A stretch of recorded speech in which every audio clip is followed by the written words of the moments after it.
वन्देऽहं श्रीगुरुः श्रीयुतपदकमलं श्रीगुरुन् वैष्णवांश्च श्रीरूपं साग्रजातं सहगणरघुनाथान्वितं तं सजीवम् साद्वैतं सावधूतं परिजनसहितं श्रीकृष्णचैतन्यदेवं श्रीराधाकृष्णपादं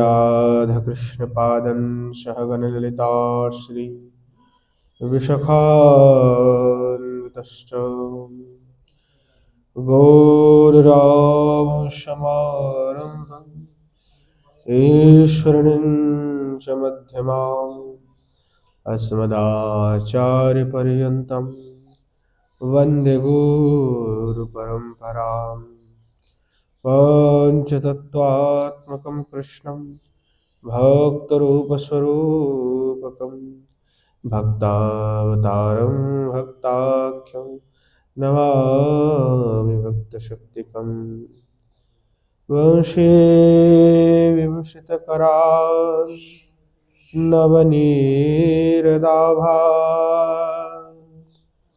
पीताम्बरधरोरविन्द्यफलाधरुष्ठात् पूर्णेन्दुसुन्दरमुखादरविन्दनेत्रात् कृष्णात् परं किमपि तत्त्वमहं न जाने श्रीमद्भागवतं नौमि यस्वैकस्य प्रसादतः अज्ञातानपि जानाति हि सर्वभगवानपि वृषारूढममाकन्तं सोममीश सदाशिवं हरिनामसन्मत्तं नौमि गोपीश्वरं हरं विद्योल्लता नुपमाङ्गकान्तिं वैदग्ध्यकारुण्यरसाप्लुतपाद्मनिद्रां बृन्दावननवनिकुञ्जरसैकतृष्णां राधां विना किमपि तत्त्वमहं न जाने जननी जनको वन्दिद्धरणिधरणीधरो सन्तानवत्सलो भुजो सन्तनो कुशलार्थिनो श्रीरूपं साग्रजं वन्दे रघुनाथं कृपामयम् श्रीजीवं भट्टयोगं च शय्यनो सुखदायकम् येषां सहजस्निग्धानां पादरेणुमभीक्ष्णसा सर्वविघ्नविनाशाय शीर्षा धारयाम्यहम् वृन्द्यायै तुलसीदेवी प्रियायै केशवस्य च कृष्णभक्तिप्रदे देवी सत्यवत्यै नमो नमः वाञ्छकल्पतरुभ्यश्च कृपा सिन्धुभ्यैव च पतितारं पावनेभ्यो वैष्णवेभ्यो नमो नमः हरे कृष्ण कृष्ण कृष्ण हरे हरे हरे राम राम राम हरे हरे। बोलो श्री युगल सरकार की जय, श्रवण महाप्रभु की जय। बोलो जय जय श्री राधे श्याम।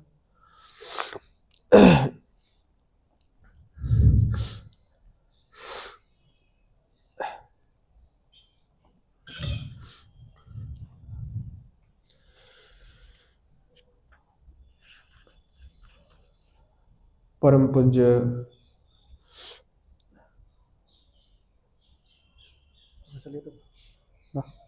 ठंडा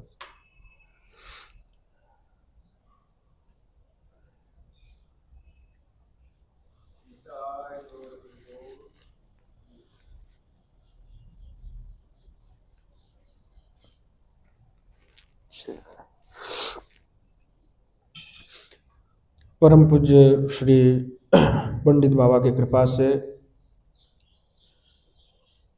नित्य सत्संग में श्री विश्वनाथ चक्रवर्ती पाद द्वारा विरचित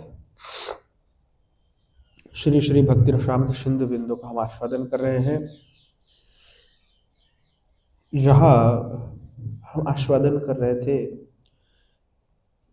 नाम अपराध आदि के विषय में। पूर्व दिवस में नाम अपराध आदि के विषय में हमने आस्वादन की। अब थोड़ा सा आगे का प्रसंग है भक्ति, वैदिक भक्ति। तो अब श्री आचार्य पाद जो है जो वैदिक भक्ति उसका लक्षण बताने जा रहे हैं।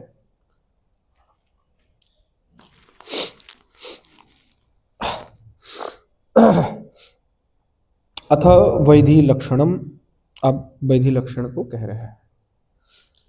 श्रवण कीर्तनादिनी शास्त्रो शासन भयन यदि क्रियन्ति तदा वैधि भक्ति है। अर्थात तात्पर्य यही है कि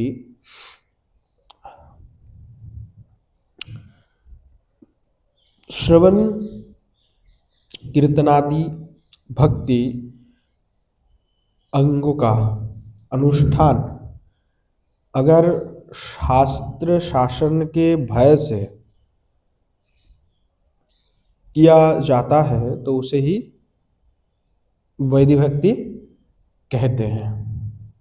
अर्थात शास्त्र के भय से, कि शास्त्र में कहा गया है अगर नहीं करेंगे तो प्रत्यय आदि होगा, अपराध लगेगा, ये जो भय है तो इसको ही क्या कहते हैं,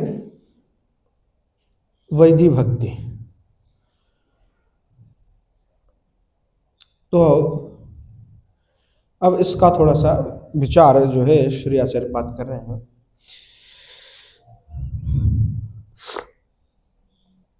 कि अथ अत्र साधनादौ प्रवृत्ति सामान्य कुत्रचित् लोभस्य कारणत्वत् कुत्रचित् शास्त्र शासनस्य। और कह रहे हैं कि जो वैदिक भक्ति है ये जो भक्ति है ये दो प्रकार के हैं। पहले कहा था एक विधि एक रागानुगा है, और इस दोनों प्रकार के साधनाओं के द्वारा, मार्ग के द्वारा जो है साधनाओं को किया जाता है।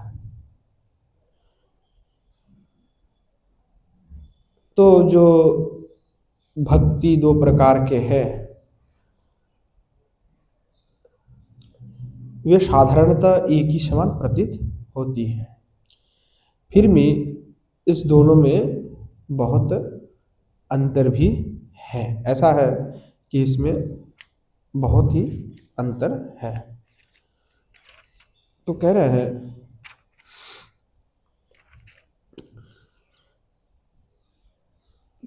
इसमें अंतर क्या है, तो कह रहे हैं कि अथो अत्र अर्थात यहाँ पे प्रवृत्ति सामान्य कुत्रचित, यहाँ जो दोनों मार्ग हम देख रहे हैं एक वैदिक है एक रागानुगा है। तो इस दोनों में प्रवेश कोई भी करते हैं या साधना आदि में कोई भी प्रवृत्त होते हैं तो दोनों लगभग समान ही दिखते, पर अंतर है इसमें। तो कह रहे प्रवृत्ति सामान्य कुत्रचित लोभस्व कारण तत्, अर्थात कोई भी भक्ति में जो है प्रवृत्त होता है तो उस प्रवृत्ति का कारण कई बार ऐसा होता है उसमें लोभ है, और कई बार कुत्रचित शास्त्र शासनस्य, और कहीं पर ये दिखा जाता है कि शास्त्र शासन के कारण ही भक्ति में प्रवृत्त हो रहे हैं। यानी हो सकता है कि लोभ के कारण भी हो अथवा शास्त्र प्रवृत्ति के कारण भी हो। तो कह रहे तत्र च यस्याम भक्तो लोभस्य कारणत्वम नास्ति, अर्थात जिस तस्व अर्थात तत्र वहा च यस्यम भक्तो अर्थात जो साधन भक्ति है, लोभस्य कारणत्वम नास्ति अर्थात जिस साधन भक्ति में लोभ का कारण नहीं है, अर्थात उसमें प्रवृत्ति होने का, अर्थात प्रवृत्ति यानी करने का, उसमें प्रवृत्त हो जाना, भक्ति करना, तो उसमें लोभ अगर कारण नहीं है तो लोभ कारण नहीं है, किंतु किंतु शास्त्र शासन से अर्थात शास्त्र शासन ही एकमात्र कारण है भक्ति में प्रवृत्त होने का, अर्थात जिस भक्ति में प्रवृत्त होने का लोभ नहीं है, परंतु शास्त्र शासन के कारण से भक्ति में जो प्रवृत्त हुआ, सा वैधि, वह भक्ति क्या है, विधि है। इसीलिए भक्ति रसामृत सिंधु में श्री रूप गोस्वामी पाद ने कहा यत्र रागा नवाप्त तत् प्रवृत्ति रूप जायते शासन नैव शास्त्रस्य या वैधि भक्ति रुच्यते। यत्र राग अनावाप्तत्वात्, है ना, यत्र रागा अनावाप्तत्वात् प्रवृत्ति रूप जायते, अर्थात शास्त्र शासन किसे कहते वो थोड़ा समझना है, और इसमें आचार्यपाद ने कहा है, अर्थात कि जिसमें राग जो लोभ है उसका कोई उल्लेख नहीं, लोभ नहीं है, परंतु शास्त्र के भय से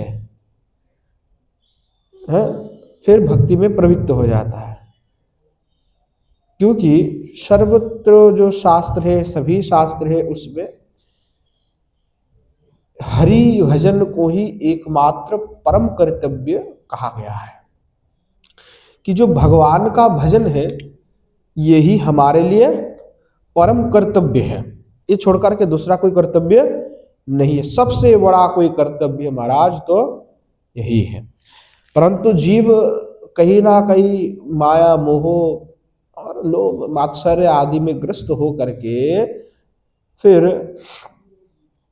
दूसरे विषय में लग जाता है, अर्थात जो मुख्य भक्ति है भगवान की भजन है, वो ना करके किसी और तरफ चला जाता है। तो देखिए संसार में जिनकी आसक्ति होती है ना, प्रबल आसक्ति, ऐसे व्यक्ति का जीवन में अगर वह आसक्ति भगवान की ओर हो जाए तो महाराज वो भगवान को प्राप्ति कर लेते हैं। जीव की आसक्ति जितना विषय के प्रति है, कामनाओं के प्रति है, वही कामना बस थोड़ा सा मोड़ करके हरि के ओर चला जाए। तुलसीदास जी की कितने पूर्व जीवन देखो, पूर्व जीवन में तो आचार्यपाद ऐसे मतलब उनकी स्त्री के साथ प्रेम था, एक दिवस भी नहीं रह पाते स्त्री के बिना, मुखार बिंदु दर्शन करके। आचार्यपाद तो इसीलिए कहा कि उदाहरण दिए ना कि जैसे एक स्त्री और पुरुष में प्रेम होता है, ठीक उसी प्रकार प्रेम भगवान आपके श्री चरण कमल में मेरा हो जाए। धन्य बोधि का जो प्रार्थना है उसमें कहा है ना, प्रार्थना है,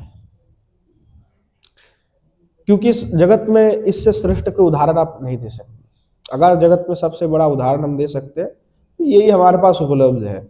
इसीलिए जो श्री युगल सरकार का प्रेम है महाराज, देखने में भले ही लोगों की प्रतीत होता हो, पर हमारे बुद्धि के अगम्य है। वो कैसे प्रेम है, क्या है, हम नहीं बता सकते। अब देखने में भले ही आपको युगल सरकार की लीला को जैसे अब देखेंगे अपने साधारण दृष्टि से तो लगेगा कि ये लौकिक है, लौकिकवती ही है, जैसे साधारण स्त्री पुरुष में होता है। परंतु महाराज जो साधारण स्त्री पुरुष में जिस प्रकार के भाव होता है वो युगल सरकार में नहीं होता है, वो अपराकृत है। और उस लीला का पार पाना, समझना हमारे बस की बात नहीं। जब तक हम मनुष्य है अपनी बुद्धि लगा करके उसको नहीं समझ सकते, बहुत परे है वो। इसीलिए आचार्य ने उसको अचिंत्य कहा है कि जो युगल सरकार की प्रेम है, जो लीला है, उसको लौकिकवत प्रतीत होने पर भी वो अचिंत्य है, हमारे समझ के परे है। दिखने में भले ही लगता है, परंतु लौकिक होने के देखने के हम देखते हैं लौकिक, परंतु लौकिक है ही नहीं। तो इसलिए जगत में वो जो उदाहरण दिया, तो इसलिए जो जिनका जिस भी वस्तु के प्रति आसक्ति होते हैं वो जो जरा मुड़ जाए, तो तुलसीदास जी के जीवन में भी वही हुआ। स्त्री ने फटकार लगाया कि ऐसा तुम हमें प्रेम करते, ऐसी ही प्रेम अगर तुम्हारा भगवान राम के प्रति होता तो श्री भगवान राम तुम्हें प्राप्त हो जाते। एक धक्का लगा और तुलसीदास जी का मन श्री ठाकुर जी की ओर बढ़ गए और कितने बड़े वैष्णव हो गए, कितने बड़े दिव्य वैष्णव हैं। कई लोग कहते कि तुलसीदास जी के ऊपर भी आक्षेप करते हैं कि तुलसीदास जी परम वैष्णव नहीं थे, क्योंकि राम भक्त, राम कृष्ण भक्त है, तो जो कृष्ण भक्त नहीं वो परम वैष्णव नहीं है, ऐसा कई लोगों का मत है। सीधे सीधे आचार्य के ऊपर ऐसे वाक्य कहते हैं, मुझे तो आश्चर्य होता है कि ऐसे जो लोग कहते हैं वो किस प्रकार के मनुष्य हैं। मैं तो उनको मनुष्य नहीं समझता हूँ कि जो तुलसीदास जो स्वयं इतने बड़े भक्त है, श्री ठाकुर जी के लिए चंदन प्रस्तुत कर रहे और श्री भगवान कृष्णचंद्र पधारे दर्शन देने के लिए, तो गोसाई जी तुलसी जो है उसका चंदन घिस रहे हैं और श्री ठाकुर जी दर्शन देने को आए। तो आकर के कहते हैं कि तुलसीदास जो तुम मांग रहे थे मैं आ गया। तो तुलसीदास जी देखे और देख करके देखते हैं कि ये द्विभुज मुरलीधर श्याम वर्ण जो हमारे प्रभु आए हैं, तो कहते हैं कि प्रभु आप हमारे इष्ट है नहीं है, हम तो प्रभु आपके उस दुर्वादल श्यामदूती जो आपके वर्ण है, तीर धनुष लेकर के आप विराजमान है, हम वही स्वरूप देखना चाहते हैं। देखिए, और भगवान कृष्ण को वो स्वरूप धारण करके उनके सामने आना पड़ा। इतने बड़े भक्त है कि भगवान को अपने स्वरूप को राम स्वरूप में दर्शन देना पड़ा। क्योंकि कितने बड़े भक्त हैं, कितने बड़े परम वैष्णव है। और ऐसे परम वैष्णव पर कोई कहता है तो नितांत ही मूर्ख हो। तात्विकगत कोई भेद हमारे रामकृष्ण में नहीं है, केवल रसगत भेद है। उस लीला में जो दो गुण प्रकट नहीं किया राम जी ने, वो राम जी के अंदर था, परंतु प्रकट करने की आवश्यकता वहां पे नहीं पड़ी, परंतु कृष्ण में वो प्रकाश किया क्योंकि यहाँ पे प्रयोजन था।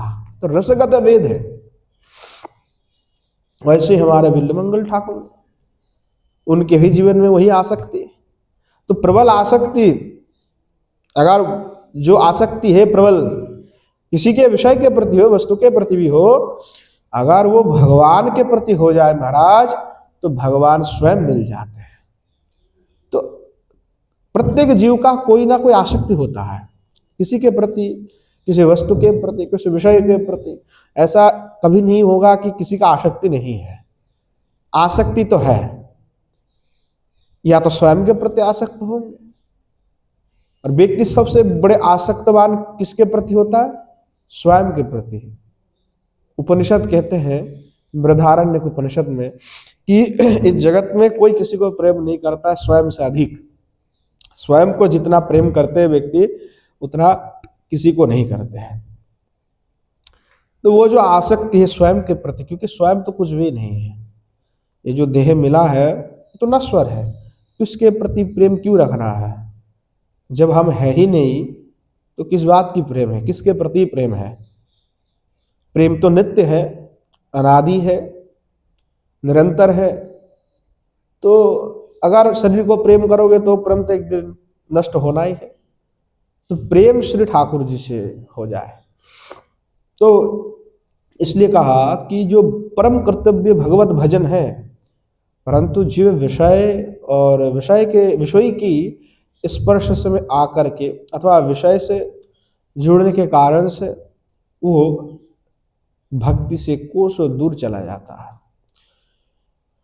तो इसलिए कई बार साधु संग या हरि कथा से उसको ये पता चलता है कि भक्ति नहीं करने से, भजन नहीं करने से घोर नरक में जाना पड़ता है।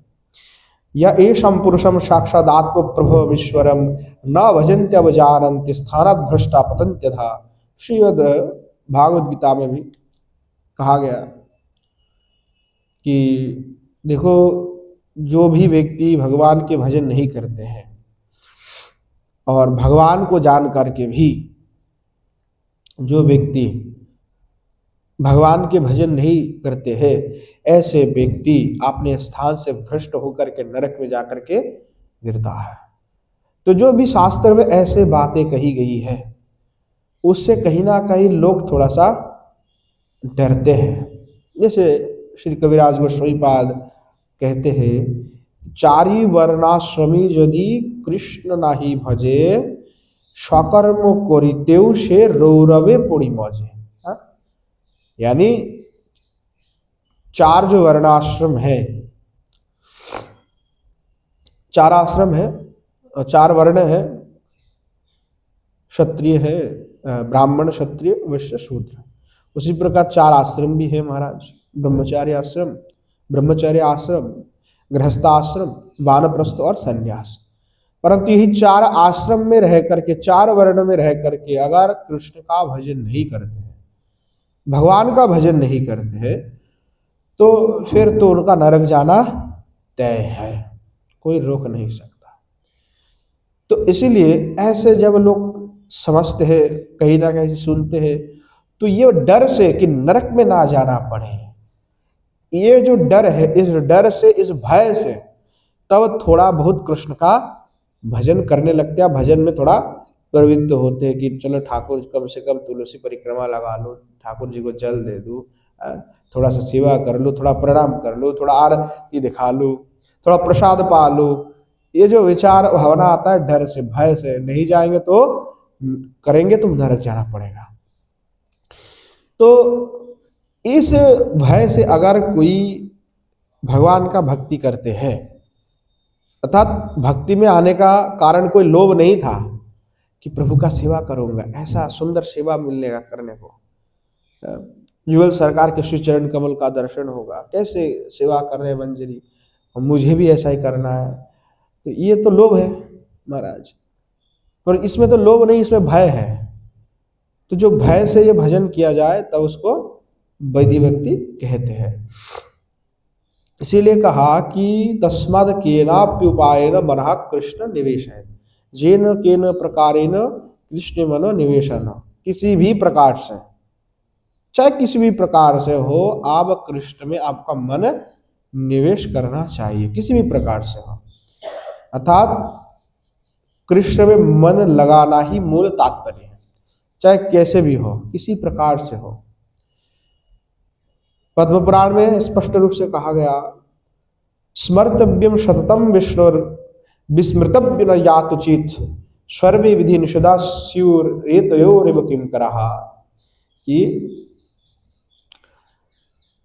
जीव के लिए जो कर्तव्य निर्धारित किए गए हैं उसे विधि कहते हैं, और जिन्हें करने के लिए माना क्या किया गया उसको निषेध कहते हैं। तो दो ही है कि विधि है, एक निषेध है। अर्थात जो शास्त्र में करने के लिए कहा गया वो विधि है, और जो शास्त्र में निषेध है वो करना नहीं है, जो माना किया गया वो निषेध है।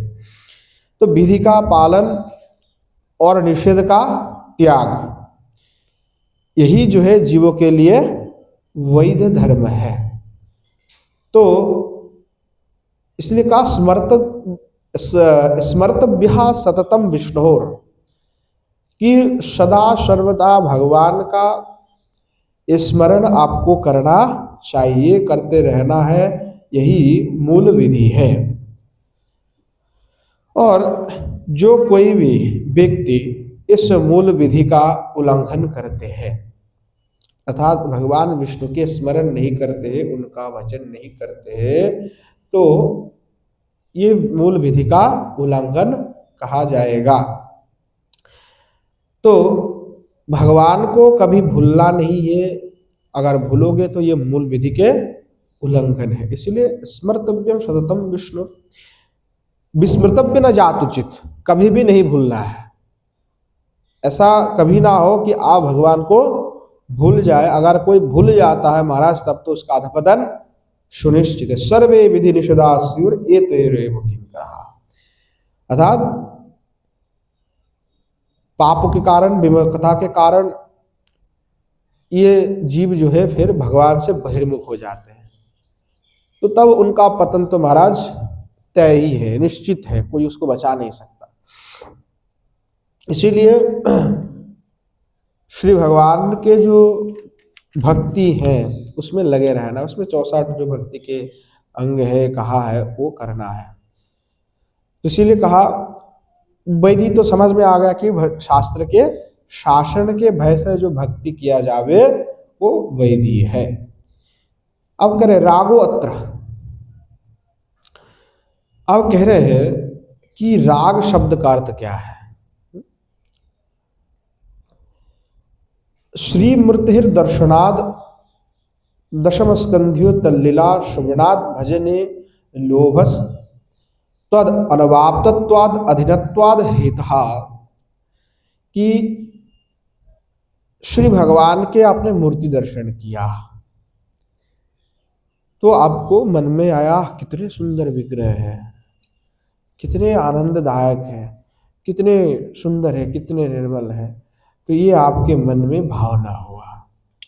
तो भावना हुआ तो आपको लगा इनका तो सेवा करना चाहिए, हम भी सेवा करेंगे, तो महाराज ये लोभ है।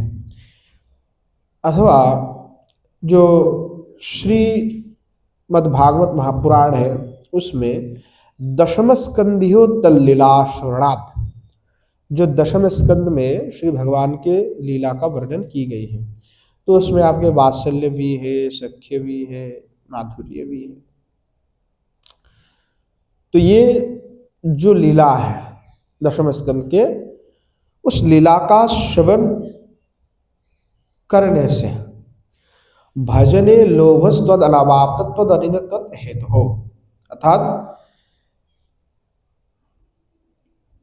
ये जैसे आपने दशम स्कंद की जो भी लीलाएं है वो आपने सुना और उस लीला का श्रवण करके भगवान की बाल्य, पौगंड, कैशोर जो भी लीला है उनके लीला माधुर्यों का श्रवण आपने किया, तो उससे आपके अंदर क्या है, लोभ उत्पन्न हुआ।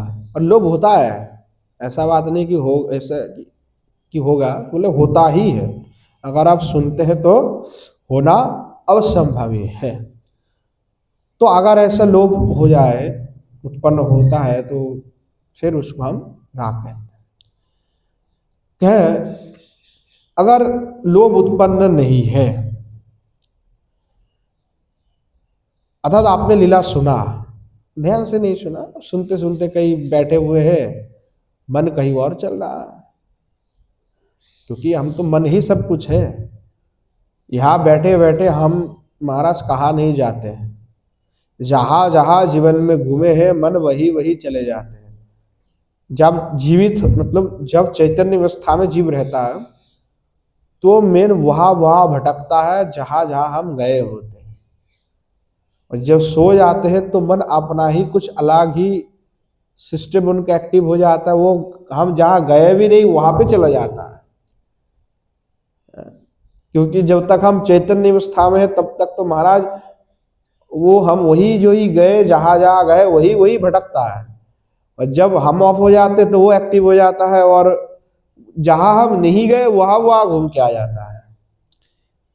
तो इसीलिए कहा मनुष्याणाम मनः बंधन मोक्ष कारणय हो, जो मनुष्य का मन है वही बंधन और मोक्ष का कारण है। तो हम यहाँ पे बैठे हुए हैं, मन में कोई और विचार चल रहा है, कि महाराज से जाना है, काल भंडारा भी है, जाना पड़ेगा जल्दी जल्दी। तो कहीं और मन में चर्चाएं चल रही हो कि कहीं घूमना जाना है, कहीं खेलने जाना है। जो अलग अलग व्यक्ति के अलग अलग भावना है कि मानो कि अभी कोई कुछ खेल चल रहा हो तो भाई आईपीएल आने वाले, थोड़ा देखना भी है हमें। तो मन में जो चंचलता है, तो ये चंचलता के कारण मन हमारा भागवत कथा में लगा नहीं हुआ है, बस कांत से बस प्रविष्ट हो रहा है, पर हृदय में उसका हमने धारण भी नहीं किया, बाद में उसका हमने चिंतन भी नहीं किया। तो लोभ जागृत कैसे हो सकता है? तो जब मन एकदम पूर्ण रूप से एकदम 100% उसका श्रवण करते कर्ण से, फिर हृदय में धारण करते, फिर चिंतन करते, तब जा करके वो लोभ उत्पन्न होगा। इससे पहले कैसे लोभ उत्पन्न होगा? क्योंकि उसको तो ध्यान ही नहीं दिया कि ठीक है, बोल दिया ठीक है, कृष्ण तो सखाओं के साथ में ऐसे खेल रहे थे, खेल रहे थे, हमें क्या लेना देना, खेले हमको क्या लेना देना। तो वो खेले हमें लेना देना नहीं है, तब तो लोभ होगा ही नहीं। खेल रहे हैं और बड़े आनंददायक है, हम भी खेलना चाहते हैं, हमें भी अगर ऐसा मौका मिलता तो हम भी खेलते, इतने सुंदर है, इतने अद्भुत है। तब ऐसे जब हृदय में चिंतन होगा तभी लोभ उत्पन्न होगा। तो कहा कि आपने कथा श्रवण किया, ध्यान से नहीं श्रवण किया और आपका लोभ उत्पन्न नहीं हुई, तो आपका फिर भी आप भक्ति कर रहे हैं, ऐसा नहीं कि आप भक्ति नहीं कर रहे हैं, भक्ति तो कर रहे हैं, परंतु इस समय में आपका ध्यान नहीं है।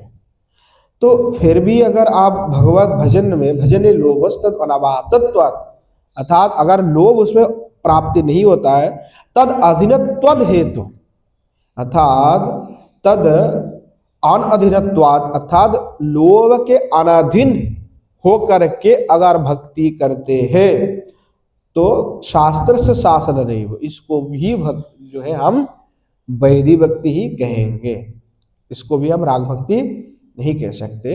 या प्रवृत्ति रूप जायते सा वैधि भक्ति उच्चते, अतः शास्त्र के शासन से, भय से अगर हम जाकर के कथा सुनते हैं, भक्ति करते हैं, तो महाराज फिर उसको हम लोभ नहीं कहेंगे, उसको वैधि भक्ति कहेंगे। ये वैधि भक्ति है।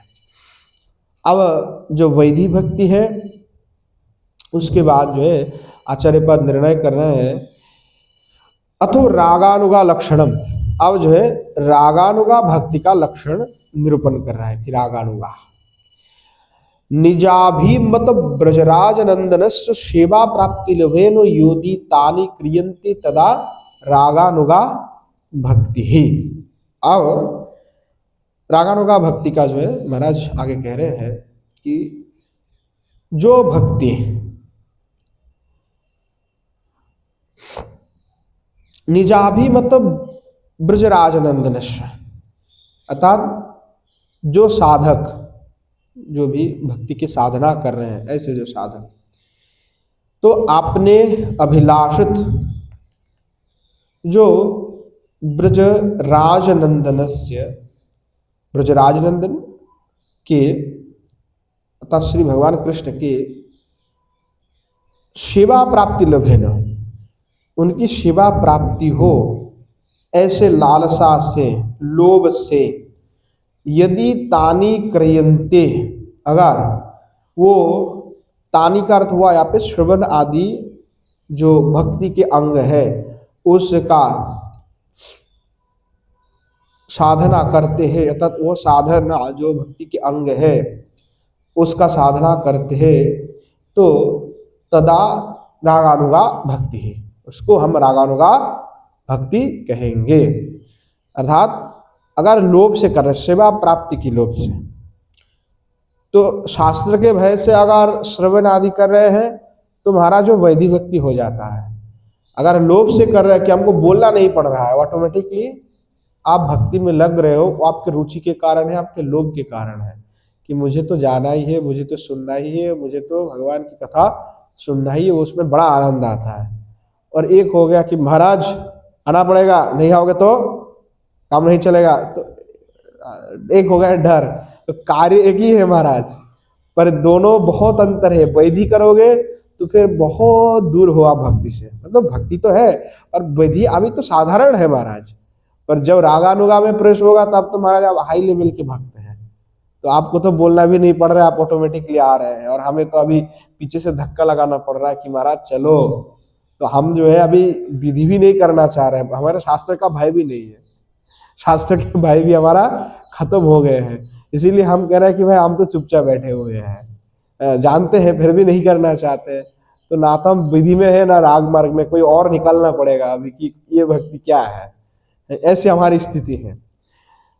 तो या तो विधि में चलना है या तो राग में चलना है, कि शास्त्र का भय मन में रखे कि भाई नहीं करेंगे तब तो हमारा पाप लगेगा, प्रत्यव्यय दोष लगेगा, तो भय से अब कर लिया महाराज। और दूसरा कि लोभ है, और तीसरा कोई नहीं बताया गया कि जो नहीं कर रहे हैं, बैठे हुए हैं या नहीं हो रहा है, मन नहीं, तो फिर बीच वाले हैं हम, बीच वाले का कोई कुछ नहीं है, तो फिर तो महाराज हमारा सब कुछ चला जाएगा। तो इसलिए या तो हमारे अंदर लोभ हो या तो हम भय से कर लें, तो विधि भक्ति है। तो जो भी हम थोड़ा बहुत कर रहे हैं कहीं ना कहीं उसमें हमारा भय है कि अगर नहीं करेंगे तो महाराज तो फिर पक्का नरक मिलेगा, तो फिर हम कर रहे हैं और सोच रहे हैं कि नहीं करना है, जितना भी हो रहा है, हाँ ठीक, जो जितना हम हो रहा है उतना कर रहे हैं। परंतु जब राग हो जाएगा तो किसी को बोलना नहीं पड़ेगा कुछ भी, वो स्वतः श्रवण कीर्तन उसमें स्वतः उसका रुचि होगा, वो पहले आकर के बैठे रहेगा कि महाराज जी हमको तो सुनना है, अभी महाराज जी क्यों नहीं आए, अभी सुनना है, अभी कथा है अभी। तो वो राग है। तो जब हमारे आचार्यपाद ने जो भक्ति किया, विधि मार्ग में उतना कोई प्रविष्ट कोई नहीं रहा है, सब राग मार्ग में है। और राग मार्ग बहुत सरल है और कठिन भी है, मतलब सरल भी है और कठिन भी है। सरल इसलिए है कि राग में स्वतः अगर प्रविष्ट हो गए, लोभी मुख्य कारण हो गया, तो महाराज ये जो ताम झाम है, ये ताम झाम नहीं करना पड़ता है, तो इसलिए बहुत सरल है। और विधि में तो बड़ा महाराज बहुत ताम झाम है। अब आगे आएगा कि विधि में भाई नियम निष्ठा मर्यादा सब होता है, तो बड़ा उसमें मेहनत करना पड़ेगा। इधर से उधर कुछ हो जाता है तो अपराध का भय, महाराज अपराध ना लग जाए। और जैसे राग मार्ग आ जाए तो कोई बात नहीं महाराज, फिर तो हम आनंद ही आनंद है। और ठाकुर जी तो हमारो है, और सखा भाव में होगा। अबे हम अब जो है ऐसे कहेगा सखा, हम भी जिसमें खाएगा उसमें तू भी खा ले, ये सख्य भाव का है, प्रेम है। आधा भी खुद खा करके कह रहा है कि लो ठाकुर जी तुम भी खा लो। अब तो उसमें तो ठाकुर जी नहीं बोलेंगे, स्वतः मित्र भाव है, तो मित्र के साथ तो ऐसे ही व्यवहार होते हैं महाराज, ये तुम खा लो फिर हम चले, तो ऐसे उसमें कोई अंगन्यास करन्यास फिर बड़ा ताम झाम करके भोग लगा रहे हैं, वो शुद्धिकरण करना है, ये सब की जरूरत नहीं पड़ती। परंतु मंदिर में तो विधि व्यवस्था रहेगा, परंतु जिसका अपना भाव है इसमें, फिर महाराज उसका हम कुछ समझ ही नहीं सकते। फिर वो अपना, इसीलिए आचार्य पद में आगे स्पष्टीकरण करेंगे इसी में कि भाई महाराज राग मार्ग की पूरा अलग है। जो करते हैं ना वो विधि वाले देख करके उसका दिमाग खोपड़ी खराब हो जाएगा कि ये कर क्या रहा है, क्योंकि शास्त्र का कोई उसमें आपका अधिकतर शास्त्र को मान करके कर रहा है, ऐसा कुछ भी नहीं मिलने वाला वहां पे। हाँ ठीक है, तो वो भी आएगा बाद में कि कैसे उसका स्मरण होता है क्या इत्यादि है। तो अब आगे कह रहे हैं कि अब इसमें प्रश्न आता है कि महाराज फिर हम कैसे करें रागानुगा भक्ति। लोभ है, क्योंकि कई लोग कहेंगे कि ठीक है रागानुगा है तो फिर श्री किशोरी जी ने जैसे किया और ललिता आदि सखी ने किया वैसे हम करेंगे, ठीक है ना। तो हमको एकादशी, तो जो रागानुगा भक्ति है वो कैसे करना है, क्या विचार है, तो उस पर जो है आगे कह रहे हैं कि अगर रागानुगा है तो क्या हम ललिता आदि सखी के जैसा ही भक्ति करें, क्योंकि वही से भक्ति करने के लिए तो कहा गया है। तो फिर तो एकादशी व्रत आदि की कोई आवश्यकता नहीं पड़ता है। तो इसी का जो है स्पष्टीकरण कर रहे हैं। क्या है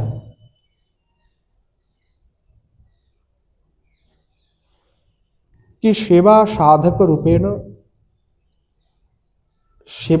रूपेण सिद्ध रूपेण चात्र ही तद भाव लिप्सुना कार्य ब्रजलोकानुसारतः।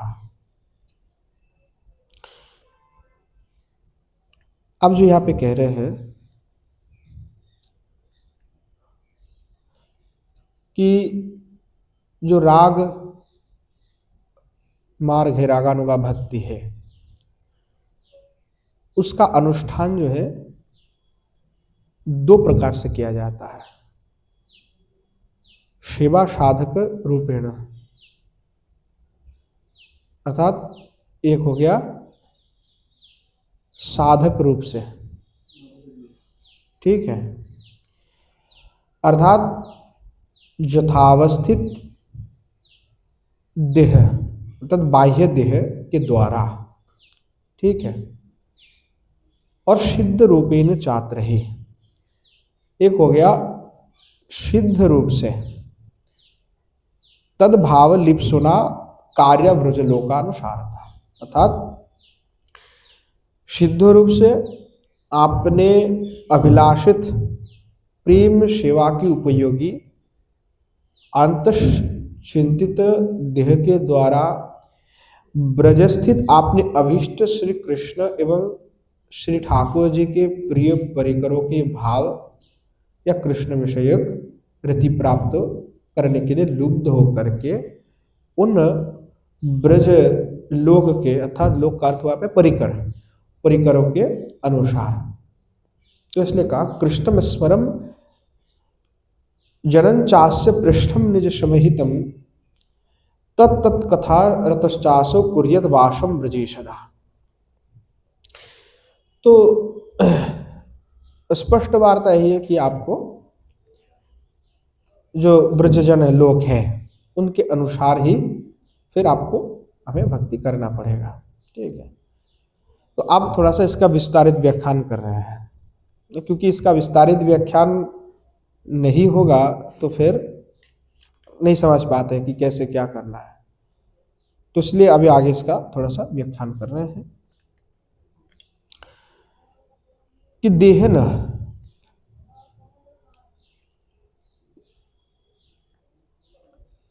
कहा, देह न जो देह शब्द कहा शिवा साधक रूप में नो सिद्ध चात्र ही, तो कह रहे कि तस्व ब्रजस्थस्व श्री कृष्ण पृष्ठस्य यो भाव रति विशेषो तल्लिप्सुना, अर्थात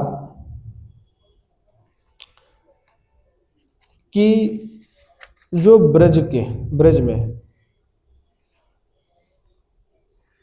श्री कृष्ण के जो पृष्ठ है, पृष्ठ यानी निजजन को ही पृष्ठ कहा जाता है, ठीक है। तो जो निजजन है, जो पृष्ठजन है, उनके जो भाव है, जो रति है, रति विशेष है, तल्लिप्सुना उसी प्रकार लोभ से, उसी प्रकार भाव से, तो ब्रजलोकास तत्कृष्ण पृष्ठा जना, कि व्रजलोक शब्द से तत्कृष्ण तत् यानी कृष्ण के पृष्ठजन, पृष्ठजन को समझना चाहिए, बहुवचन का प्रयोग किया, कोई एक नहीं है, अनेक है। क्यों अनेक का प्रयोग किया?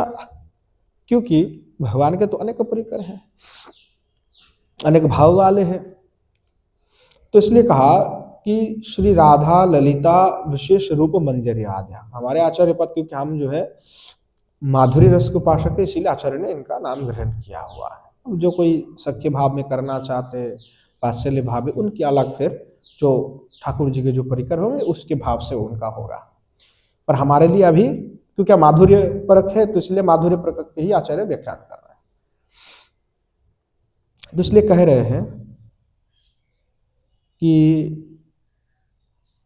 जो ललिता आदि, ललिता विशाखा रूप मंजरी आदि, तद मंजर्याद्यस तद अनुगतः श्री रूप गोस्वामी प्रभृताश्च, अर्थात उनके अनुगत जो रूप सनातन गोस्वामी है। कौन है रूप सनातन गोस्वामी? उन्हीं के जो ललिता विशाखा आदि हैं, उन्हीं के तो अनुगत है रूप मंजरी आदि। तेषाम अनुसारतः, अर्थात उनके अनुसार होगा, अर्थात हमारे लिए परम जो अनुसरण करने वाले हैं वो श्री रूप सनातन आदि गोस्वामी है। अर्थात जो मुख्य आचार्य हैं। क्योंकि आजकल बहुत सारे मत निकाल चुके हैं जिसको आधुनिक मत कहते हैं। श्रीमद् महाप्रभु क्या देने आए थे और हम क्या कर रहे हैं। श्रीमद् महाप्रभु और हमारे आचार्यपाद जो श्रीमद् महाप्रभु के द्वारा जिनको निर्देश दिया गया, उनका तो मुख्य उद्देश्य ही था कि जो पूर्व में श्री राधा कृष्ण ने लीला आदि विहार किया, उसी का ही जो श्री किशोर जी का जो भाव है उसी का आस्वादन करने के लिए महाप्रभु का प्रादुर्भाव हुआ। और वही श्री युगल सरकार की श्री चरण कमल प्राप्ति हो करके उनकी सेवा प्राप्ति हो, ये हमारे परम उद्देश्य है, ये मुख्य उद्देश्य है। परंतु आजकल उस मुख्य उद्देश्य को गौण करके कुछ अलग ही अपना चिंताएं चेतनाएं जो है बना ली गई है। कॉपी पेस्ट जिसको हम कहते हैं कि केवल गौर उपासना ही एकमात्र है, दूसरा नहीं है। ये ठीक बात नहीं है, क्योंकि रूप सनातन की हृदय विषय, महाप्रभु की हृदय विषय ये नहीं है कि कई लोग कहते हैं केवल गौर उपासना करेंगे। ठीक है, भगवान है, श्री युगल सरकार के ही अवतार है, उसमें स्वयं भगवान है, परंतु ऐसा गौर का हमारा तो केवल उपासना है क्योंकि वो राधा कृष्ण के अवतार है।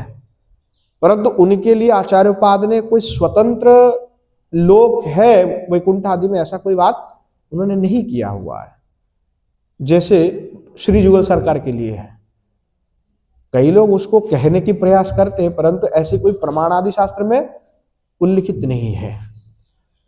अथवा श्री युगल सरकार की उपासना छोड़ करके केवल नवद्वीप की उपासना, ये उनकी अपनी प्राप्ति की विषय होती है, परंतु षोडश गोस्वामी आदि की प्राप्ति की हार्दिक की विषय ये नहीं है।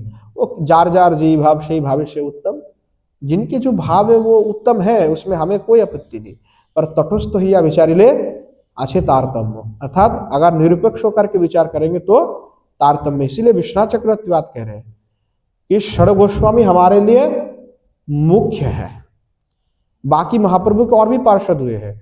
कोई नृसिंह मंत्र से, कोई नृसिंह देव का भजन किया, कोई राम जी के भजन किए, है ना, कोई देवी का भी उपासना कर लिया हो, ऐसे बहुत है महाराज, भरे पड़े हुए हैं। परंतु हमारे आचार्य जो मुख्य है उनको हमें लेना है। महाप्रभु कभी भी किसी का भाव का विरोध नहीं किया, परंतु महाप्रभु ने क्या पीछे मुड़ करके उनकी भाव का ग्रहण किया, ये देखने वाली बात है। कई लोग उसको ले लेते कि नहीं हमारे तो ये परंपरा में फलाना आचार्य ने किया हुआ है तो हम भी ऐसे कर सकते हैं। नहीं, वो विशेष है, सबके लिए नहीं है। और महाप्रभु ने उस भाव को प्रश्रय भी नहीं दिया, ग्रहण भी नहीं किया। क्या किया वो महाप्रभु ही जानते हैं, क्योंकि आगे हमारे आचार्य ने उसको बढ़ाया नहीं है। बढ़ाया किसको है? श्री युगल सरकार की ही लीला को मुख्य उद्देश्य। इसीलिए इसी प्रकार के अधिकाधिक ग्रंथ लिखे गए हैं।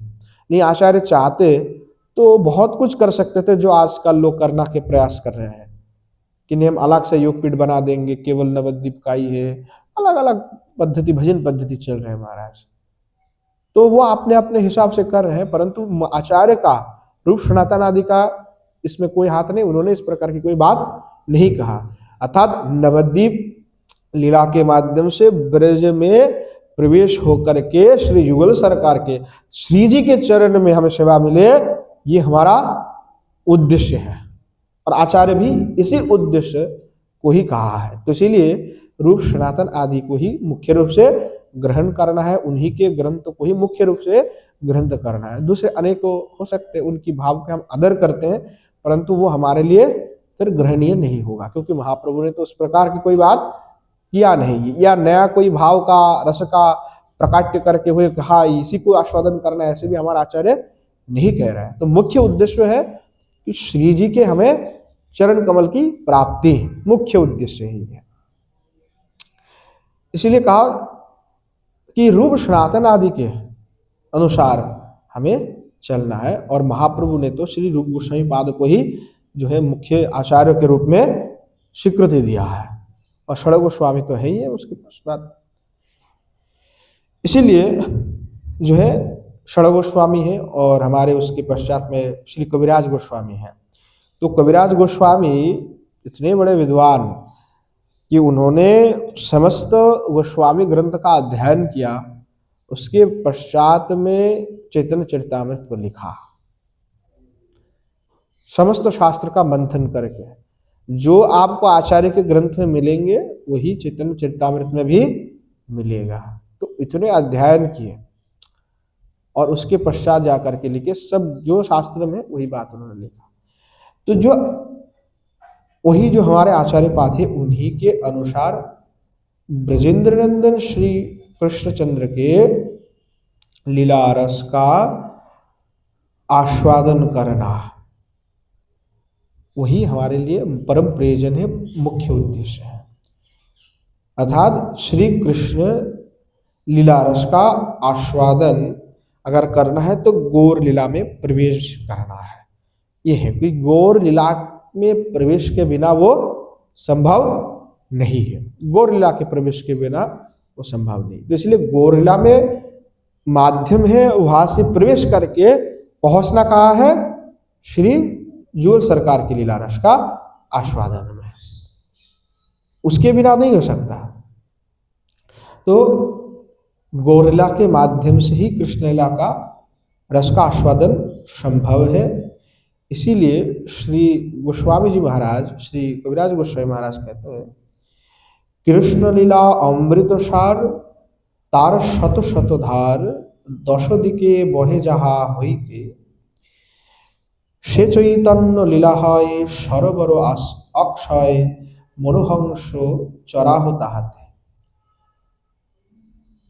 নানাভাবে ভক্তজন হংস চক্র বাকগণ, যাতে সবে করেন বিহার, কৃষ্ণ কেলি মৃণাল যাহা পাই সর্বকাल, भक्त हंस करो आहार। कितने सुंदर बात कहा है कि नाना भावेर भक्तजन, अनेक प्रकार के भक्तजन है, इसीलिए का सबकी भाव का आदर है, सबकी किसी की भाव की अनादर नहीं है। परंतु आचार्य ने जो कहा, महाप्रभु के जो हार्द है उसी भाव को ही हमें ग्रहण करना है। बाकी जिनकी जो भाव है उसमें वो कर सकते हो अपना। भगवान भक्त के जे यथामाम प्रबुद्धन्ते तांस्तथैव भजन्यम, कि जो जैसा चाहेगा भगवान तो मानने के लिए तैयार है।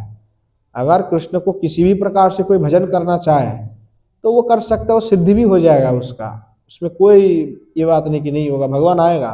भक्त जो है प्रेम के वशीभूत है, तो प्रेम के वशीभूत होने के कारण वो हो सकता है।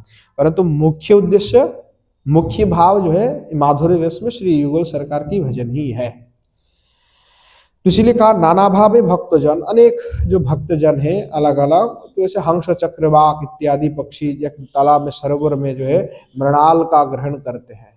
तो उसी प्रकार जो है अलग अलग भक्तजन जो है गौर लीला का आस्वादन अलग अलग प्रकार से करते हैं, जिसका जितना अधिकार है, जिसको जितना प्राप्त है, ऐसे। इसीलिए वहाँ जो लीला है उसके व्यतिरेक संभव नहीं है। इसीलिए नरोत्तम दास ठाकुर भी कहा कि गौर प्रेम रसार्णवे, शीतरंगे जेबा डूबे, श्री राधा माधव अंतरंग। यही कहा है ना कि गौर प्रेम रसार्णवे, अर्थात गौर प्रेम होना चाहिए। महाप्रभु के प्रति प्रेम नहीं है तो फिर महाराज अब भूल ही जाओ। अगर गौर के प्रति प्रेम है, उस रसार्णव में जो भी डूब गए, उस तरंग में, उस लहर में जो डूबा, वो श्री युगल सरकार के अंतरंग हो जाते हैं। उसके व्यतिरिक्त महाराज अंतरंग होना असंभव है। इसीलिए कहा कि साधक रूपेणो कायिकादि सेवादि श्री रूप सनातनादि ब्रजवासी नाम अनुसार कर्तव्य, कि महाराज कि जो साधक रूप है, एक हो गया सिद्ध और एक हो गया साधक। तो जो साधक रूप है, उस साधक रूप में कायिक आदि सेवा, जो कायिक सेवा हम कर रहे हैं भगवान की, कायिकी तो है, सब झाड़ू लगा रहे हैं, मंदिर प्रदक्षिण कर रहे हैं, ठाकुर जी श्रृंगार कर स्नान करवा रहा है, घंटी बजा रहे हैं, मृदंग बजा रहे हैं, कथा सुन रहे हैं, सभी तो कायिक की सेवा है। तो ये जो सेवा है वो कैसे करना है, तो श्री रूप सनातन आदि ब्रजवासीनाम अनुसारतः कर्तव्य। रूप सनातन आदि ब्रजवासी के अनुसार करना है ना। क्योंकि ये कहा अगर उनके अनुसार ना करके हम वहां पे ब्रजलोक पदलोक से केवल ललिता आदि को करेंगे तो फिर वो ठीक नहीं होगा। क्यों नहीं होगा आगे बता रहे हैं। एतेन ब्रजपद लोकेन ब्रजस्थ श्री राधा ललिता देव ग्रहस्तासाम अनुसारण वो साधक देन कायिक्यादि सेवा अपि कर्तव्य। तो कहते हैं कि अगर ऐसा ही हम कहते हैं कि ब्रजपद में केवल रूप सनातन का आपने ले लिया, कहते कि नहीं, ब्रज लोक पद में अगर हम राधा आदि को लेते हैं, क्योंकि ब्रज पद में तो आपने दोनों को लिया। पहले आपने क्या कहा कि ब्रज पद में आपने पहले कहा कि ब्रजस्थ कृष्ण पृष्ठस्य यो भावर्ति विशेषोतल्लिप सुना ब्रजलोकास तत् कृष्ण पृष्ठ जना राधा ललिता विशाखा रूप मंजर्यादि। कि आपने ब्रज पद लोक से आपने कहा कि जो राधा आदि हैं इन्हीं के अनुसार करना है। तो ये तीनों ब्रज लोक पद है, यह जो ब्रज लोक पद है इसमें ब्रजस्थ श्री राधा ललिता देव ग्राह्यस, अगर राधा ललिता आदि को आपने ग्रहण किया, क्योंकि किसी का शंका हो सकता है इसलिए शंका को दूर कर रहे हैं। तासाम अनुसार नहीं वो साधक देने का एकादि सेवा कर्तव्य। कि ब्रजलोक पद में अगर आपने श्री ललिता आदि को ग्रहण किया है, राधा आदि, तो उन्हीं के अनुसार ही साधक देह में भी भजन करना चाहिए। जो हमारा साधक शरीर है अभी इसमें फिर जुगल सर उनका ही अनुसरण करके हमें कृष्ण का भजन करना चाहिए।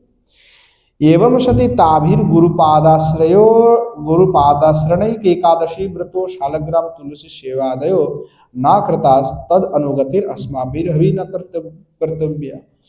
तो कहते कि महाराज तब तो श्री ललिता आदि जो सखी हैं, क्या उन्होंने कभी एकादशी किया है? नहीं किया है। ऐसा कोई शास्त्र में प्रमाण नहीं मिलते हैं साक्षात की एकादशी किया है श्री राधा रानी आदि ने। और ये भी तो नहीं दिखाई मिलता है महाराज उन्होंने शालग्राम जी की सेवा किया, तुलसी का सेवा किया, ऐसा तो कुछ भी नहीं किया है। तो फिर हमें भी इसका कोई प्रयोजन नहीं है। हम क्यों करें फिर? जब हमारे आचार्य पाद ने नहीं किया तो हमें भी करने की कोई प्रयोजन नहीं है, ठीक है ना। क्योंकि हम तो श्री ललितादि सखी के अनुसरण कर रहे हैं। तो कहा तद अनुगत्य अस्माभिरवि न कर्तव्य। बोले नहीं, ऐसा नहीं करना है। इसीलिए ब्रजलोक पद में जब सिद्ध देह होगा तो उस समय ललिता आदि सखी का अनुसार करके भजन आप करना है, वो हो जाए ऑटोमेटिकली। वो जब तक साधक शरीर में है तब तक हमें क्या करना है?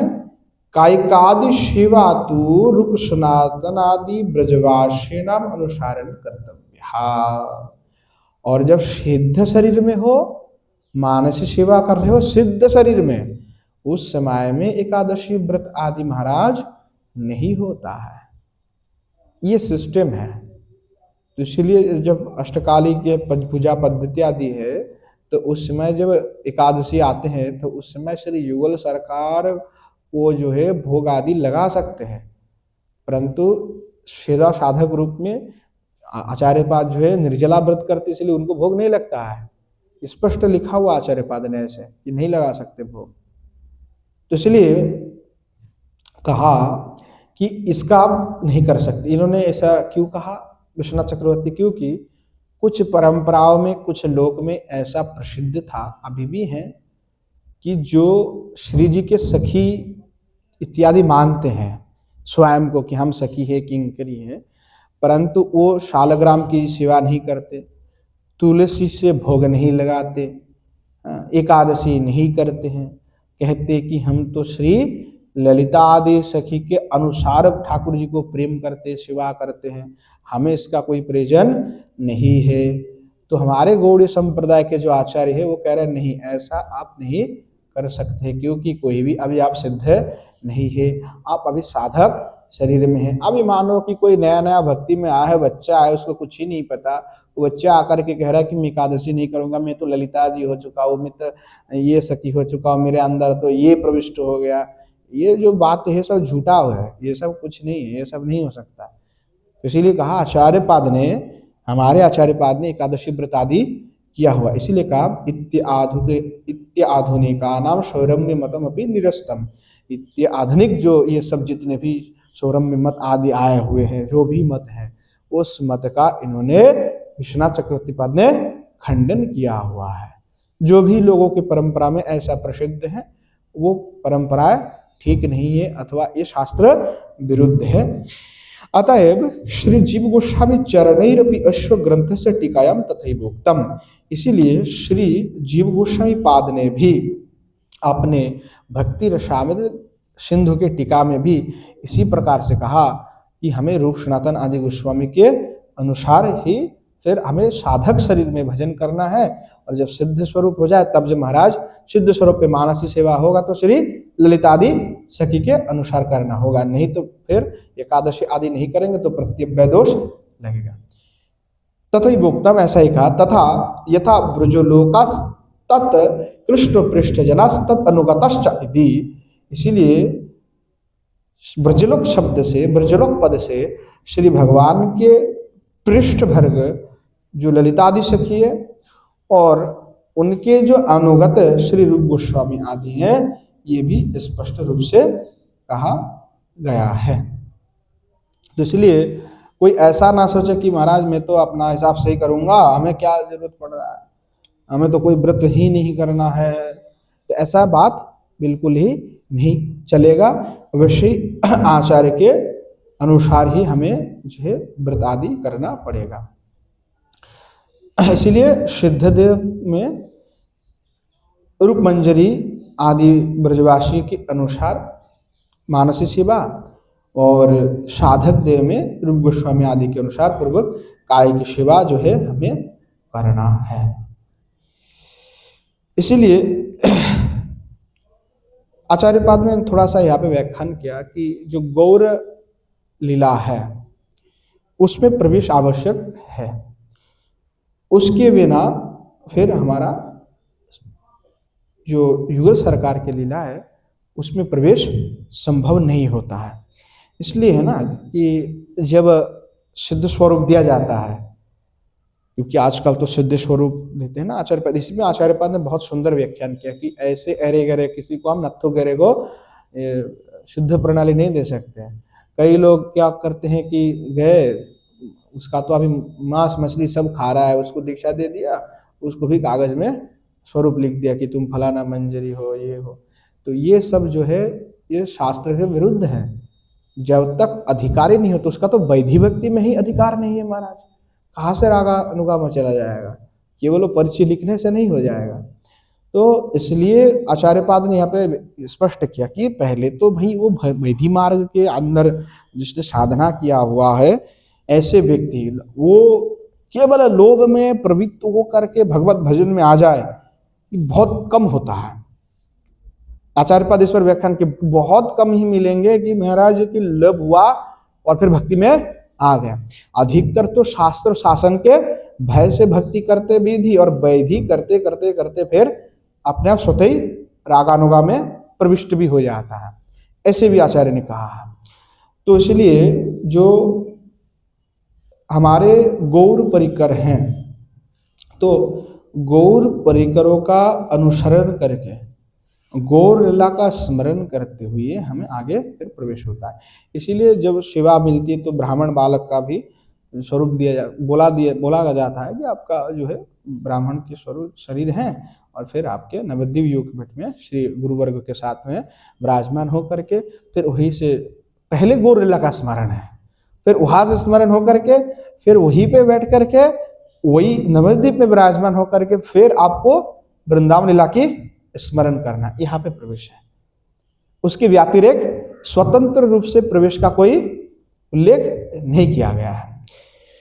इसीलिए जो रूप सनातन आदि ने जो सिद्धांत दिया, और एकादशी व्रत शालग्राम आदि इत्यादि जो भी हमारे सिद्धांत दी गई, महाराज उसका पूर्णतः पालन हमें अवश्य रूप से करना है, इसमें कोई प्रकार की संदेह नहीं होनी चाहिए।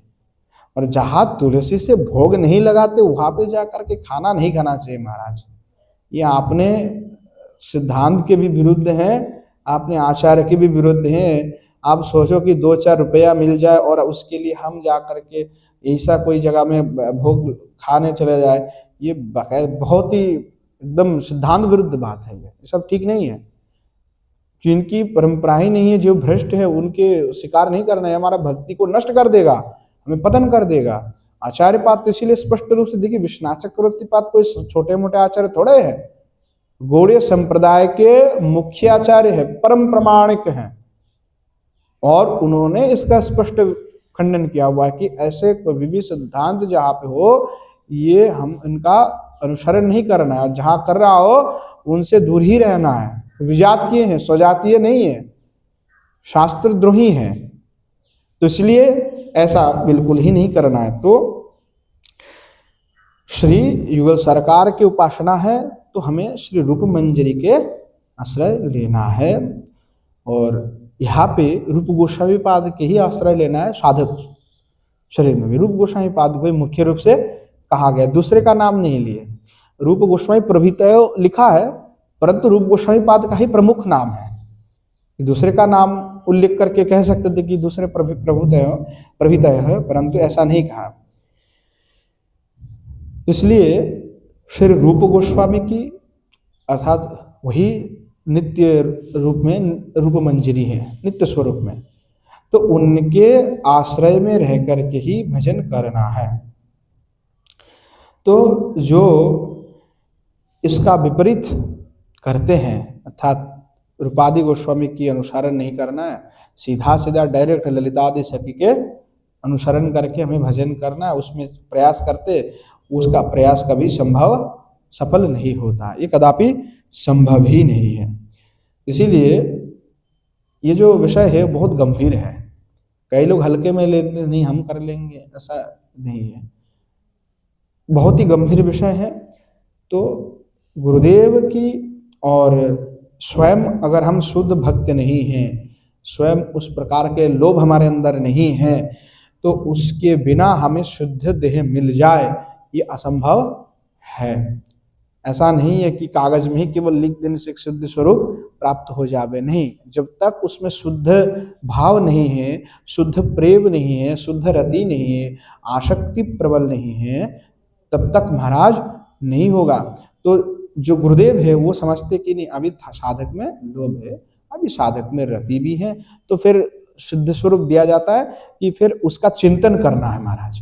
तो क्या ना कि लोभ तो होता है, फिर चिंतन करते करते करते करते फिर व्यक्ति का परिवर्तन होता है। जैसे भृंगी के उदाहरण हमने कई बार दिए कि जो भृंगी कीड़ा होता है वो क्या करता है कि दूसरे कोई कीड़ा को पकड़ करके दीवार में कोई जो है मिट्टी से घर बना करके उसके अंदर उसको डाल करके बंद कर देता है, और बाहर वो भन भन भन भन करता रहता है।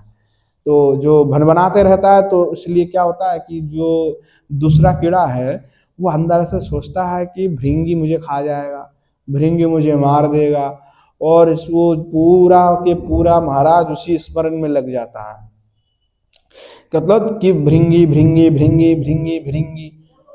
तो ये जो भृंगी भृंगी भृंगी का महाराज चिंतन होता है, इससे क्या होता है कि अंत में जाकर के व्यक्ति स्वयं ही फिर भृंगी हो जाता है, एकदम बिल्कुल स्वयं ही जो कीड़ा है वो भृंगी होकर के बाहर आ जाता है। कैसे हुआ? ये तुम्हारा प्रत्यक्ष जैविक परिवर्तन है शरीर का। तो आप सोचिए कि एक जैविक जो शरीर है वो चिंतन से स्वयं परिवर्तन हो जाता है। तो इसीलिए जो ये भक्ति है, जैसे पहले का ना नाम कीर्तन श्रेष्ठ है, वो तो सबके लिए है। जैसे ही रागानुगा भक्ति में आ जाएंगे महाराज, फिर ये पट कथा परिवर्तन हो जाएगा। फिर क्या हो जाएगा? नवविदा भक्तिम च स्मरणम एव ही मुख्यम। जब रागानुगा भक्ति की बात नहीं थे उस समय तो महाराज नाम आदि को बहुत श्रेष्ठ कह दिया। ठीक है, वो श्रेष्ठ है, श्रेष्ठ होना और मुख्य होना दोनों में अंतर है। तो उस समय कहा कि नाम ही परम श्रेष्ठ है, श्रेष्ठ है।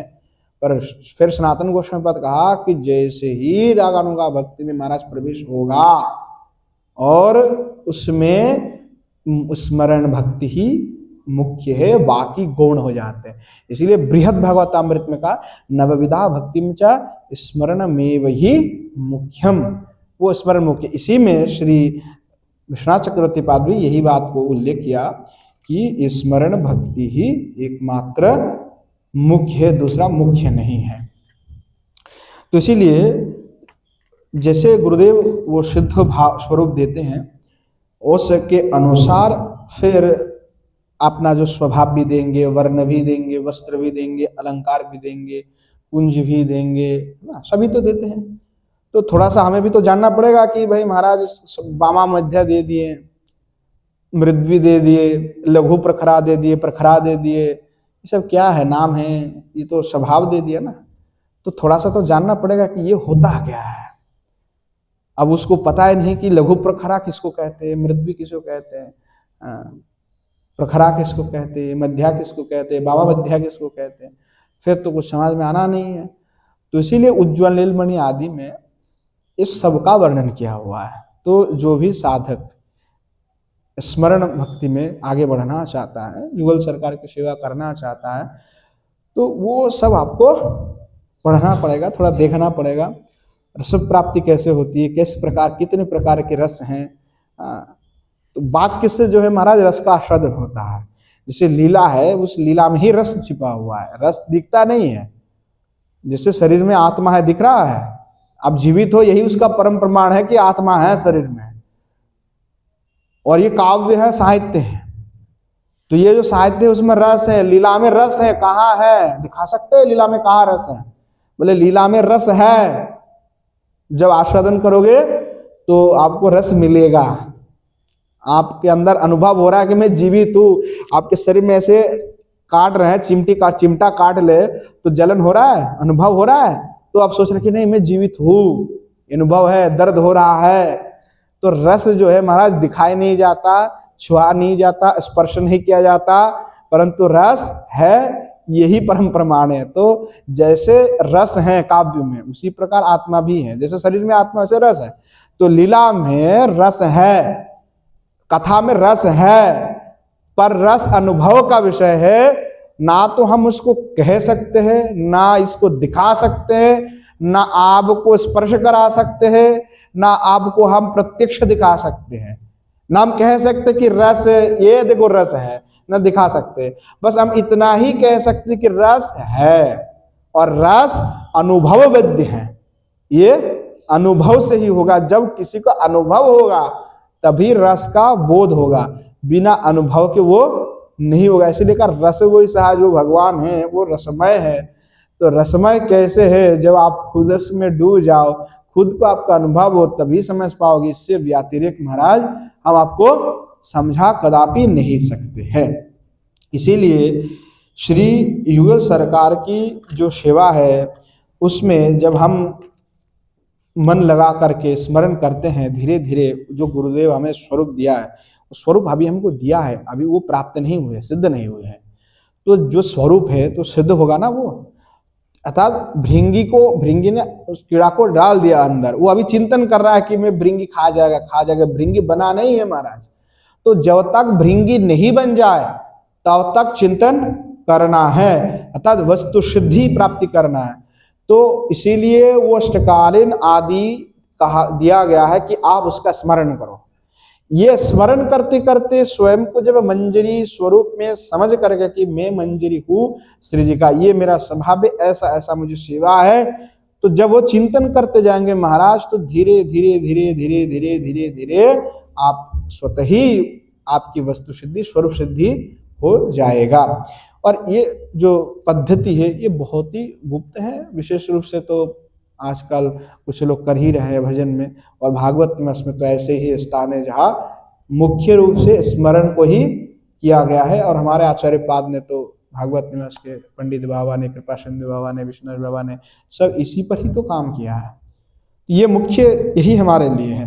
तो अनधिकारी जो लोग हैं महाराज, उनको ये सब श्रवण नहीं कराना है। युगल सरकार की जो दिव्य अति दिव्य कथा लीला है वो साधारण लोगों को आप सुनाओगे तो बोरा जाएगा, पगला जाएगा, ये समझ नहीं पाएगा।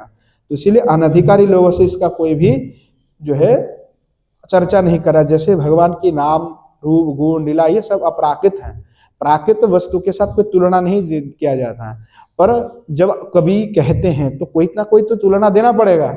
तो क्या करते हैं कि कहते कि जैसे कि श्री भगवान के मुखारविंद शतकोटि चंद्र की तरह है। भाई जगत में चंद्र से अधिक सुंदर क्या है, हमें तो नहीं नजर आ रहा है। जब पूर्ण चंद्र होता है तो कितना सुंदर लगता है। तो इसलिए कवि ये कहते हैं कि भाई ये चंद्र है, सबसे सुंदर है। तो इसी को ही उपमा लगा करके कह देते, तो कहते कि भाई भगवान के जो मुखारविंद है ये एक चंद्र के जैसा तो है नहीं महाराज, कोटि कोटि चंद्रमा का, वो हम जानते भी नहीं है। कितने वर्णन कैसे कहे, देखे भी होंगे तो बता नहीं सकते कि कितने सुंदर है। तो इसीलिए जब जगत में ये वस्तु दृश्यमान है तो ये जगत के लोग सुंदर मानते हैं, और इसीलिए उसी का उपमा दे करके कहा जाता है। परंतु क्या केवल शतकोटि चंद्रमा के भांति भगवान सुंदर है? मुखारविंद भगवान के नहीं, उससे भी अधिकाधिक है, पर हमारे पास उपमा ही नहीं है। इसीलिए रूप गोस्वामी पाद ने कहा कि दुनिया में ऐसा कोई उपमा ही नहीं बनाई गई। हंसदूत आदि ग्रंथ में जब टीकाकार ने भी कहा कि दुनिया में ऐसा कोई उपमा ही नहीं बनाया गया जिसके द्वारा भगवान के स्वरूप का, भगवान के उस दिव्य स्वरूप का हम वर्णना कर सकते हैं। नहीं, वो उस प्रकार नहीं है, उससे अधिक ही। तो जब भी कोई उपमा दिया जाए तो आप समझना चाहिए कि इससे भी अधिकाधिक सुंदर है, इससे भी अधिकाधिक दिव्याति दिव्य है। इसीलिए श्री युगल सरकार के भी रहस्यपूर्ण जो लीला है वो भी अपराकृति ही है। तो इसीलिए माइक जो व्यक्ति है अभी भी उसमें लगा नहीं है, जो अभी भक्ति में जिसका प्रवेश नहीं है, लोभ नहीं उत्पन्न हुआ, अभी भी मन में चंचलता है, ऐसे जो व्यक्ति हैं उनको इन कथाओं का, इन लीलाओं का श्रवण से दूर ही रहना चाहिए। नहीं तो महाराज वो श्रवण करके स्वयं की भी अधपतित होने के भी मार्ग खुल जाता है। इसलिए आचार्य के निकट में कठोर अध्ययन और साधना के पश्चात जाकर के इस लीलाओं में जो है महाराज जो है प्रवेश करना चाहिए, नहीं तो खुद ही बोरा जाएंगे, समझ में नहीं आएगा क्या हो रहा है। तो इसीलिए आचार्य के चरण में अपने जो गुरुवर्ग है उनके कृपा से ही ये हम समझ सकते हैं। इसीलिए वो परंपरागत रूप से जो है कहा गया है। इसी प्रकार जो है आचार्य पाद राग मार्ग की परिपाटी क्या है वो आगे बताएंगे। आज समय भी हो चुके हैं, बीच में हमारी लाइट भी कट हो गए, तो जो है थोड़ा सा टलमल भी हो गया। आज फिर यहीं पे विश्राम देते क्योंकि समय भी हो चुका है। फिर काल जो है महाराज रागानुगा मार्ग की जो परिपाटी है उसमें क्या करना है नहीं करना है, क्योंकि विधि से राग मार्ग जो है बहुत ही भिन्न है, तो समझना भी चाहिए कि ये क्या विधि है, क्या राग है। तो कल फिर पुनः उसका हम आस्वादन करेंगे। आज यहीं पे विश्राम देते हैं। प्रेम से बोलिए जय जय श्री राधेश्याम। निताई गौर शितनाथ प्रेमानंदे हरि हरि बोल। श्री युगल सरकार की जय। श्री युगल सरकार के समस्त पार्षद वृंद की जय। श्री वृंदावन धाम की जय। धाम में विराजमान सभी संत वैष्णव भक्त वृंद की जय। श्री गिरिराज महाराज की जय। श्री यमुना देवी की जय। श्रीमन महाप्रभु की जय। श्रीमन महाप्रभु के समस्त पार्षद वृंद की जय। श्री नवद्वीप धाम की जय। धाम में विराजमान सभी संत वैष्णव भक्त वृंद की जय। गंगा मैया की जय। श्री विश्वनाथ चक्रवर्ती ठाकुर की जय। श्री भक्ति रसामृत सिंधु बिंदु की जय। श्री पंडित बाबा की जय। श्री कृपा सिंधु बाबा की जय। श्री विष्णुदास बाबा जी महाराज की जय। श्री राम गोपाल दास बाबा जी महाराज की जय। आस्कर हरि कथा की जय। हरि कथा में पधारने वाले सभी संत वैष्णव भक्त वृंद की जय। अपना अपन गुरु गोविंद की जय। बोलो जय जय श्री राधेश्याम। हिताय गौर शतनाथ प्रेमानंद हरि हरि।